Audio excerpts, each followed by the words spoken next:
आर्थिक नाकाबंदी, पाकिस्तान को एफएटीएफ की ग्रे लिस्ट में डालने की कोशिश में जुटा भारत। पहलगाम टेरर अटैक के बाद भारत पाकिस्तान की आर्थिक नाकाबंदी मजबूत करने में जुट गया है। आयात निर्यात पर रोक लगाने के बाद भारत ने सोमवार को एशियन डेवलपमेंट बैंक से कहा कि वह पाकिस्तान को जो वित्तीय सहायता देता है उसे घटाया जाए, जिससे आतंकवादियों की शरण स्थली बन चुके इस देश को सबक सिखाया जा सके। वित्त मंत्री निर्मला सीतारमण की एडीबी प्रेसिडेंट मसातो कांडा के साथ इटली में हुई मीटिंग में ये मुद्दा उठा। सूत्रों ने बताया कि भारत अपने पड़ोसी की हरकतों को देखते हुए उसे एक बार फिर से फाइनेंशियल एक्शन टास्क फोर्स की ग्रे लिस्ट में भेजने की रणनीति भी बना रहा है, जिससे अंतर्राष्ट्रीय संस्थाओं से उसे मदद मिलना मुश्किल हो जाए। सूत्रों ने बताया वित्त मंत्री सीतारमण ने एडीबी प्रेसिडेंट से मुलाकात के दौरान ग्लोबल टेरर फाइनेंसिंग का मुद्दा उठाया। वित्त मंत्री ने इस बात पर जोर दिया कि एडीबी से पाकिस्तान को जो वित्तीय मिलती है उसमें कमी की जानी चाहिए। पाकिस्तान टेररिज्म को बढ़ावा देने की हरकतों से बाज नहीं आ रहा। ऐसे कदम से उसे कड़ा संदेश मिलेगा। फिलहाल एडीबी ने पब्लिक सेक्टर लोन ग्रांट और टेक्निकल सहायता के रूप में कुल 43.4 बिलियन डॉलर की वित्तीय मदद मंजूर की है। हाल में इसने पाकिस्तान के लिए 50 करोड़ डॉलर की मदद मंजूर की थी। वित्त मंत्री इटली के मिलान शहर में एडीबी की 58वीं सालाना मीटिंग में शामिल होने के लिए 4 से 7 मई तक विदेश यात्रा पर हैं। इस दौरान उन्होंने इटली के वित्त मंत्री जियोनकार्लो जियोर्जेत्ती से भी मुलाकात की।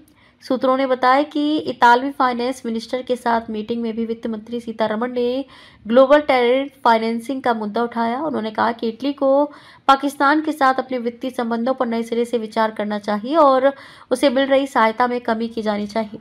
हालांकि मंत्रालय ने आधिकारिक तौर पर यह मुद्दा उठाए जाने से इनकार किया है। सूत्रों के मुताबिक भारत पाकिस्तान को एक बार फिर से फाइनेंशियल एक्शन टास्क फोर्स की ग्रे लिस्ट में डाले जाने का मूव कर रहा है।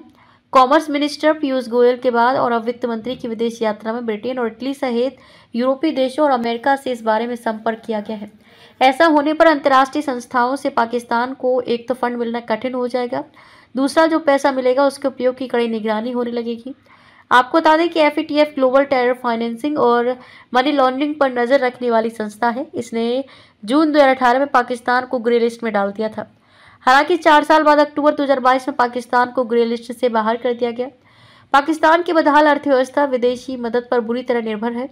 इस साल जनवरी में वर्ल्ड बैंक ने पाकिस्तान को 20 बिलियन डॉलर का कर्ज मंजूर किया था। वहीं आईएमएफ इससे पहले 7 बिलियन डॉलर का पैकेज मंजूर कर चुका है। इस कर्ज की शर्तों के हिसाब से पाकिस्तान ने कितना काम किया है, इसकी समीक्षा बैठक 9 मई को होनी है। सूत्रों के मुताबिक भारत आईएमएफ के संपर्क में भी है ताकि आतंकवाद को बढ़ावा देने की पाकिस्तान की हरकतों के हवाले से उसे मिलने वाली सहायता में कमी कराई जा सके। फाइनेंस मिनिस्ट्री के मुताबिक मिलान में सीतारमण ने एडीबी प्रेसिडेंट के साथ मीटिंग में प्राइवेट सेक्टर को बढ़ावा देते हुए इकोनॉमिक ग्रोथ तेज करने पर भारत के फोकस को दोहराया। ये भी बताया कि insolvency and bankruptcy code, corporate tax rate में कमी, जीएसटी लागू करने, प्रोडक्शन लिंक्ड इंसेंटिव जैसे कदमों से रेगुलेटरी इकोसिस्टम को मजबूत किया गया है।